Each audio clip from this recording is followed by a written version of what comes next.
నమస్తే one nation news కి స్వాగతం.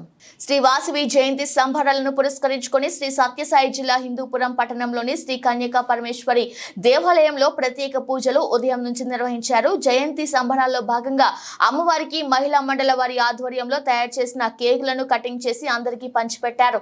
అనంతరం మహామంగళ హారతి అనంతరం వచ్చిన భక్తులకు తీర్థ ప్రసాదాలను పంపిణీ చేశారు. అనంతరం పట్టణంలో ఆర్యవైశ్య యువజన సంఘం ఆధ్వర్యంలో ద్విచక్ర వాహనాల ర్యాలీ నిర్వహించారు.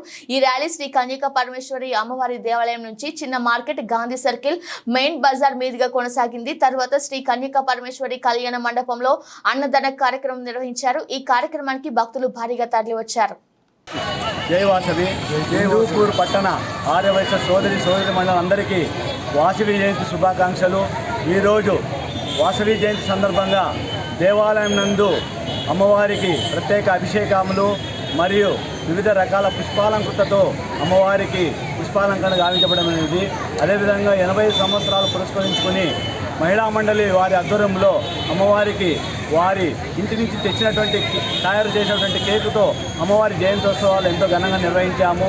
అదేవిధంగా పట్టణ ప్రజలు మరియు సుదూర ప్రాంతాల నుంచి వచ్చిన పల్లె ఆర్యవైశ్య సోదరులు అందరికీ వాసి ధర్మశాలందు అన్నదాన ప్రసాదం వితరణ చేస్తున్నాము. అదేవిధంగా సాయంకాలం 6 గంటలకు వాసవి మాత వారి ఉత్సవ విగ్రహంను వివిధ రకాల పుష్పాలంకృత చేత మేళ తాళాలతో ఊరేగింపు చేస్తున్నాము. జై వాసవి, జై జై వాసవి. ఈరోజు వాసవి జయంతి అమ్మవారి జన్మదిన వేడుకలకు భాగంగా ఈరోజు మనం 85 ఏళ్ళు వాసవి కోసం జరుపుకోవడం జరుగుతున్నది. హిందూపూర్ పట్టణంలో దేవాలయం నిర్మించి ప్రతి సంవత్సరం కూడా వైభవంగా 2 రోజుల పాటు పూర్తి ఆర్యవైశ్య కుల పెద్దలందరూ కూడా, కులస్తులందరూ కూడా అమ్మవారి కృపా కటాకాలు అందరూ కూడా పొందాలని గత 7 రోజులుగా ప్రతి ఉదయం కూడా అమ్మవారి అభిషేక కార్యక్రమాలు కావచ్చు.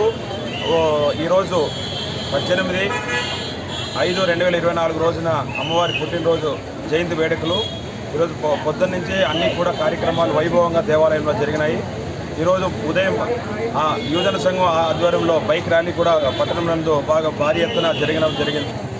ప్రతి సంవత్సరం వాసవి జయంతి రోజున స్వచ్ఛతంగా వ్యాపారాలన్నీ కూడా అమ్మవారి కృప పొందాలని, అమ్మవారి కార్యక్రమాలు అందరూ కూడా భాగ్యస్వామ్యం కావాలనేసి అందరూ కూడా వ్యాపారాలన్నింటినీ కూడా మూసివేసి ఆ దేవాలయంలో జరిగే కార్యక్రమాలన్నింటిలో కూడా పాల్గొనడం జరుగుతుంది.